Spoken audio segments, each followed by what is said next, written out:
Blood pooled beneath Jack Harmon as he pressed his hand against the wound in his side. 3 dead Vrul-Thak assassins lay sprawled around him in the dark alley of Proxima Station. Their blue skin looked almost black in the dim emergency lights. Jack's breath came in short gasps as he tried to stay conscious. 12 hours earlier, Jack had been fixing an air recycler in Sector 7. Just another day as a maintenance worker. At least that is what everyone thought. The neural implant behind his ear buzzed with an incoming message. Coordinates, encrypted twice. He memorized them and deleted the message. Jack had lived on Proxima Station for 3 years. Not as Jack Harmon, Earth Special Forces, but as Jack Harmon, repair technician. A nobody. His real mission was Operation Ghost Earth's answer to being banned from military service by the Galactic Council. Humans are too unpredictable, the Council had declared after the Battle of Vev, Titan. Too dangerous to serve in armed forces. So Earth adapted. Instead of soldiers in armor, they sent workers, doctors, and engineers. People who could blend in. People like Jack. He made his way through the crowded market level, past aliens from a dozen worlds. A Ralga merchant tried to sell him spice crystals. Jack smiled and kept walking. The coordinates led to a maintenance shaft near the Vrul-Thak docking bay. The Vrul-Thak 8-foot-tall reptilian warriors with a hatred for humans were planning something. Intelligence suggested they would attack New Eden, a human colony that housed 10 million civilians. Jack's job was to stop them before they could launch. He slipped into the maintenance shaft and climbed down 3 levels. The air grew colder as he approached the restricted areas. His fake ID badge would get him through the first checkpoint, but after that, he'd need to be careful. Jack reached a terminal connected to the Vrul-Thak fleet systems. He plugged in a data spike disguised as a repair tool and began downloading their launch plans. The screen flashed with navigation charts and weapon loadouts. Enough firepower to gloss New Eden 3 times over. Human. A deep voice growled behind him. Jack turned slowly. 3 Vrul-Thak security officers blocked the corridor, weapons drawn. Their yellow eyes narrowed with suspicion. Just fixing the terminal, Jack said, holding up his repair kit. Got a work order right here. The lead Vrul-Thak stepped forward. No humans authorized in this sector. Jack's hand inched toward the hidden blade in his boot. Must be a mistake in the system. I can leave. Scan him, the leader ordered. One of the Vrul-Thak raised a scanner. Jack knew what would happen next. The scanner would detect his neural implant, his enhanced reflexes, the weapons hidden in his repair kit. His cover would be blown. 3 years of work, destroyed. Jack moved. The blade from his boot sliced across the first Vrul-Thak's throat. Blue blood sprayed the wall. The other 2 fired their weapons, but Jack was already rolling. He took a shot to the side, but managed to throw his blade into the second guard SI. The third Vrul-Thak tackled him, massive claws digging into Jack's shoulders. They crashed through a door into an alley. Jack headbutted the creature, feeling scales cut his forehead. He grabbed the Vrul-Thak's own weapon and fired point-blank into its chest. Now, bleeding in the alley, Jack activated his emergency beacon.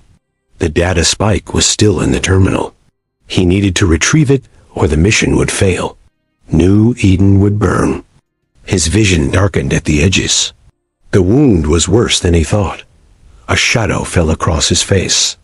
Jack looked up, expecting another Vrul-Thak patrol.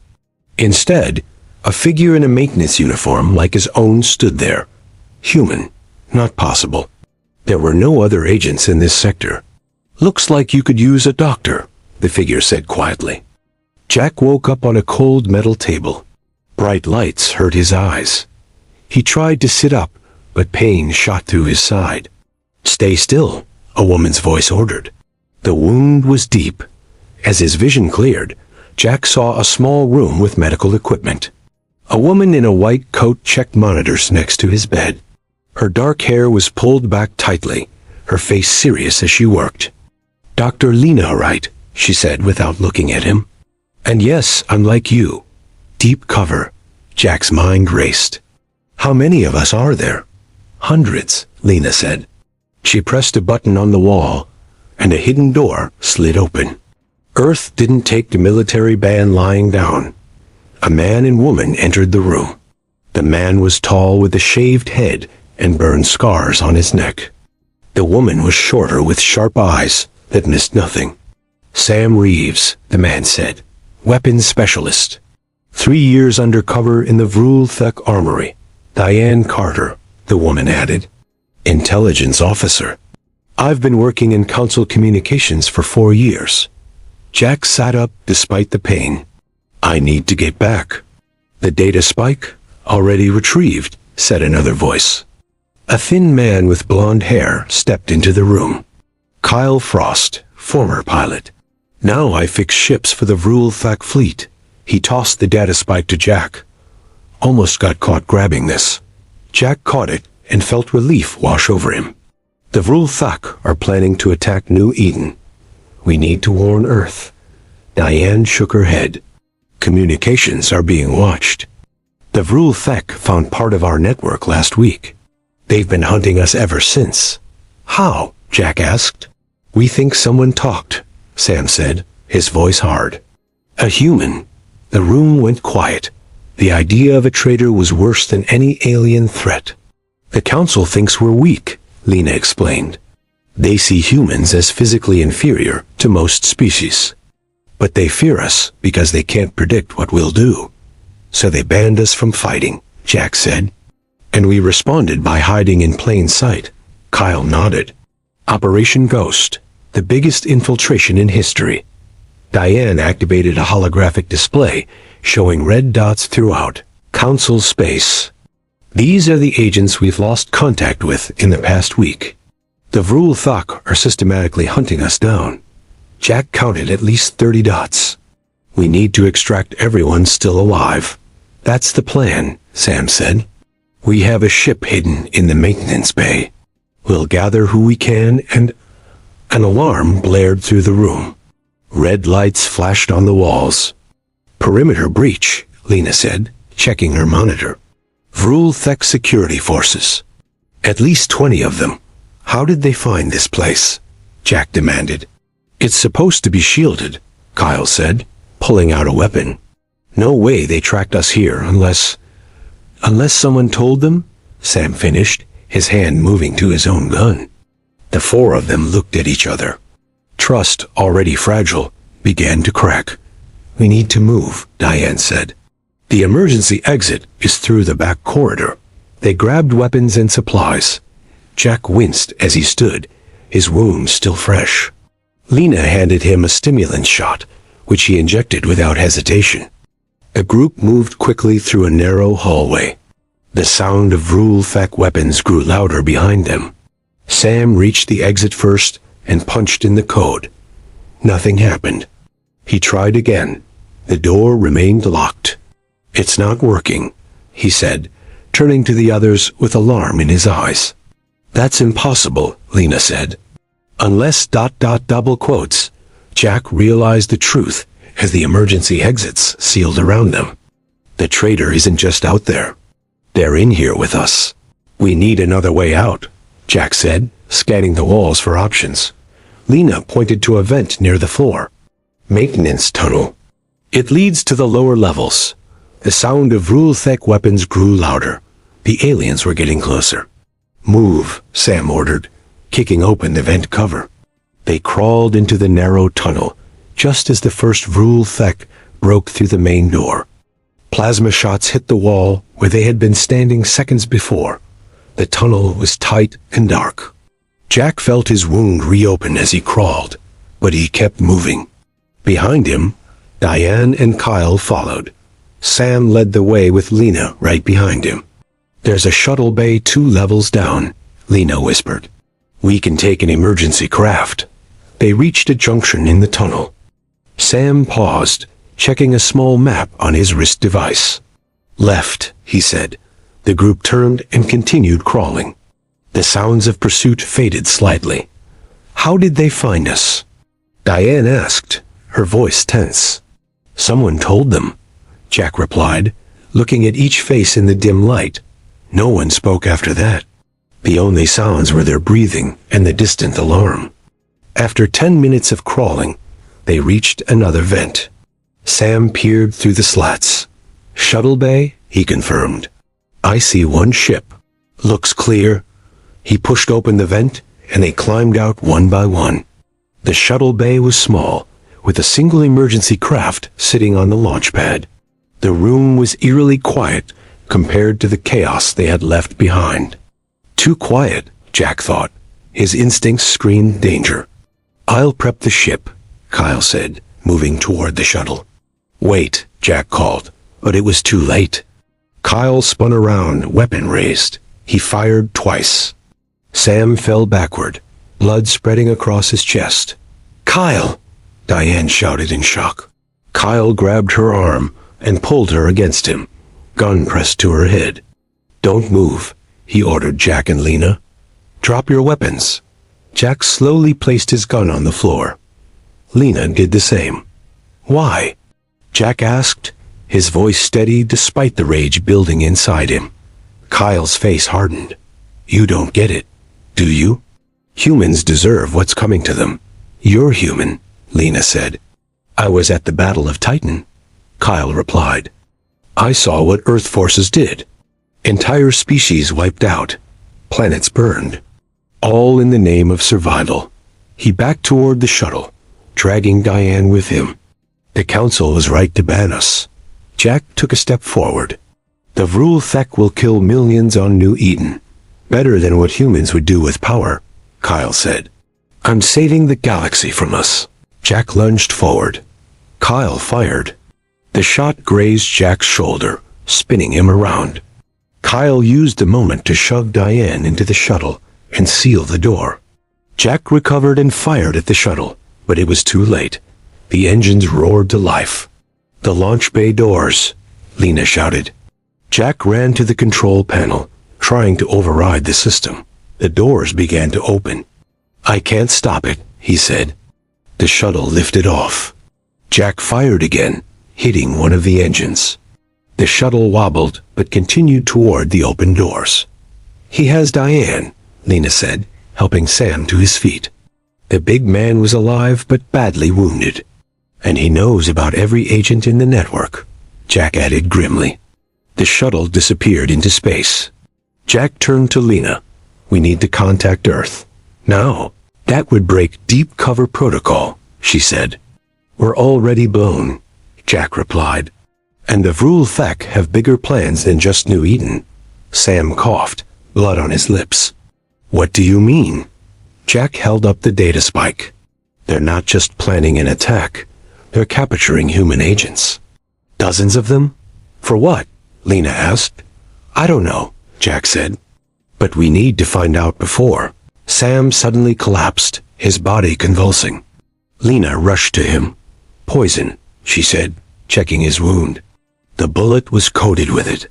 Jack looked at the door they had come through. Sounds of Vrul-Thek troops grew closer again. "We're out of time," he said.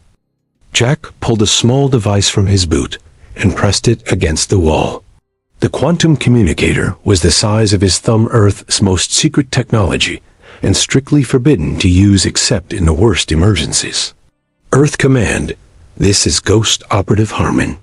Authentication code Sierra 9 Echo 4. Static crackled, then a voice responded. "Authentication confirmed. Report, Operative. Operation Ghost is compromised. Agent Kyle Frost has defected to the Vrul-Thek. He has Agent Carter and knows the location of all deep cover operatives." Lena worked frantically to stabilize Sam, injecting him with counteragents for the poison. "Understood," the voice from Earth replied. "New orders. Find the Vrul-Thek flagship. Discover their plan.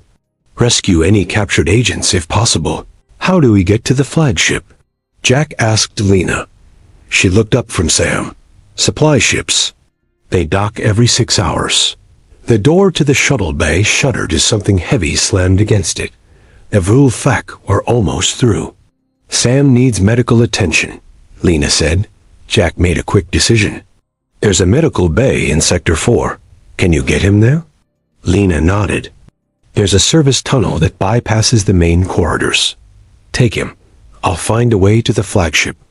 Alone? Lena asked, her eyes wide. Better odds for one person to sneak aboard. The door buckled again. Metal groaned as claws tore at the seams. Go, Jack ordered. Now. Lena helped Sam to his feet. The big man could barely stand, but he managed to look Jack in the eye. Find Diane, he whispered. Jack nodded. I will. Lena and Sam disappeared into another maintenance tunnel. Jack turned to face the door just as it crashed open. He fired 3 quick shots, then dove behind a cargo container. Vrul-Thek troops poured into the room, weapons ready. Jack counted at least 10. Too many to fight. He needed a distraction. He aimed at a fuel line near the ceiling and fired. The pipe burst, spraying flammable liquid across the room. Jack's next shot ignited it. Fire erupted in a wall of flame. The Vrul-Thek scattered, some caught in the blaze. Jack used the chaos to slip through a side door into a cargo loading area. Supply crates lined the walls. Workers, mostly smaller alien species, scurried about, preparing shipments. Jack spotted what he needed, a cargo container marked for the Vrul-Thek flagship. He knocked out a worker with a quick blow, took his uniform, and approached the container. No one paid him any attention as he opened it and climbed inside among boxes of food supplies. The container was sealed and loaded onto a transport ship. Jack felt the rumble of engines as they took off from the station. The journey lasted less than an hour. When the container was unloaded, Jack waited until the sounds outside faded, then carefully pushed open the lid. He was in a massive cargo bay. Vrul-Thek ships filled the space, being loaded with weapons and troops. This was no ordinary fleet, it was an invasion force. Jack slipped from the container and moved through shadows toward a maintenance access panel. His years as a fake technician made it easy to blend in.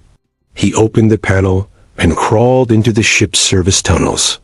The flagship was enormous. Jack navigated through narrow passages, avoiding patrols. He needed to find the command center or prisoner holding areas. After an hour of searching, he heard voices, human voices. He followed the sound to a ventilation grate overlooking a large chamber. What he saw made his blood freeze. Hundreds of stasis pods filled the room. Each contained a human-captured agents from Operation Ghost. Medical equipment surrounded the pods. Vrul-Thek scientists moved between them, taking samples. In the center of the room stood Kyle, talking to a massive Vrul-Thek in ornate armor.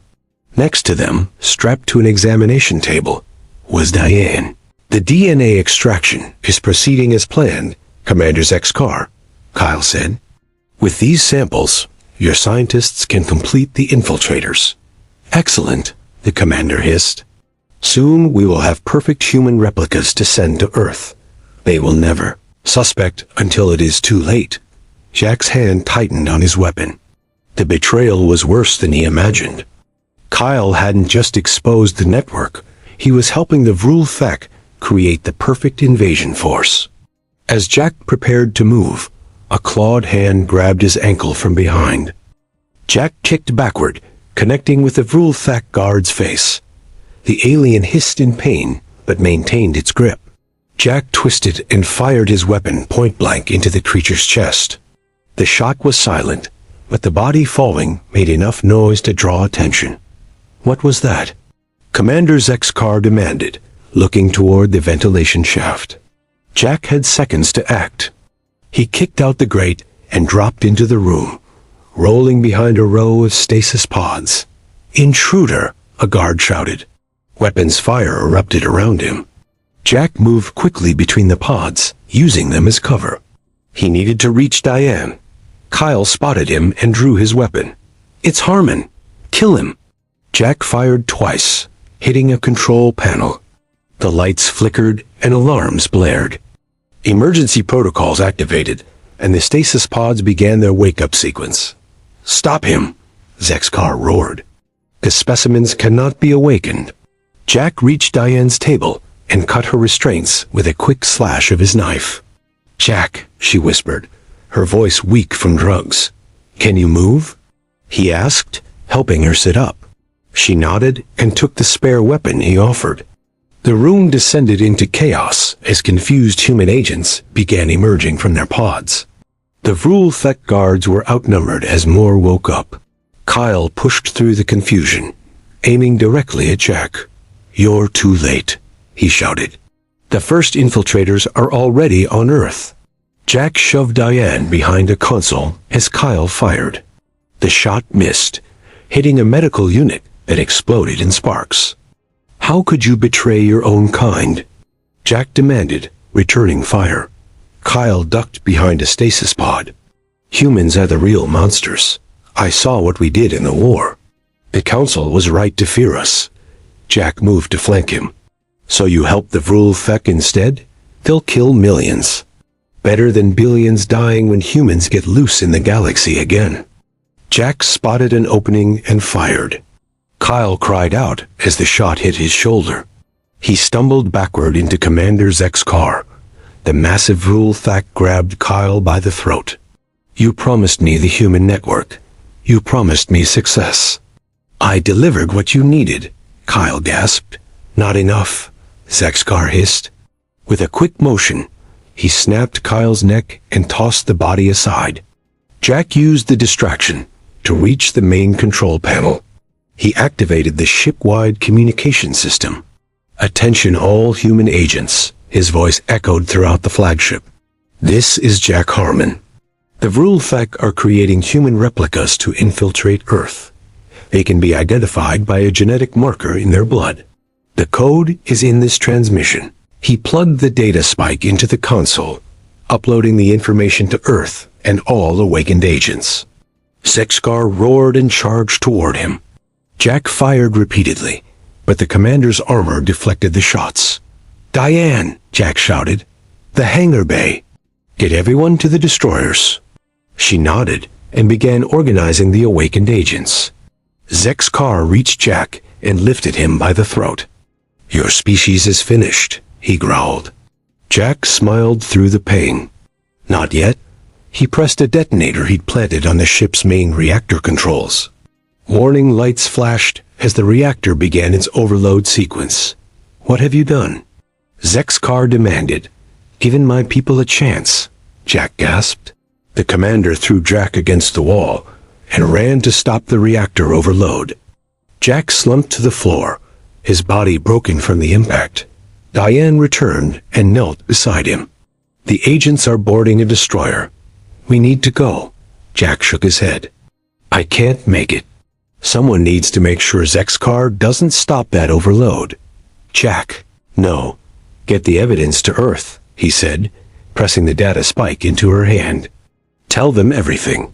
Tears filled her eyes. "I will." Jack watched her go, then dragged himself to his feet. He had one last mission. 6 months later, Diane Carter stood in the Galactic Council chambers. Behind her were 50 human soldiers, the first officially allowed since the ban.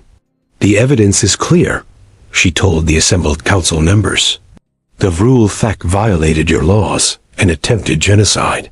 The council leader, a tall blue-skinned Andorian, nodded slowly. "We have reviewed the data. The ban on human military service is lifted." Diane activated a holographic projector. Jack's face appeared, recorded before his final stand.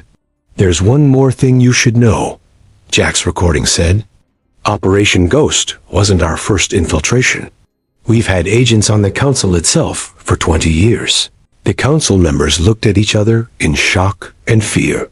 "Humans were never the unpredictable element," Jack's voice continued. "You just never saw a real plan." The recording ended. Diane smiled at the stunned silence. Humanity had won its place in the stars. Not through force, but through patience, sacrifice, and the one thing the council feared most: human ingenuity.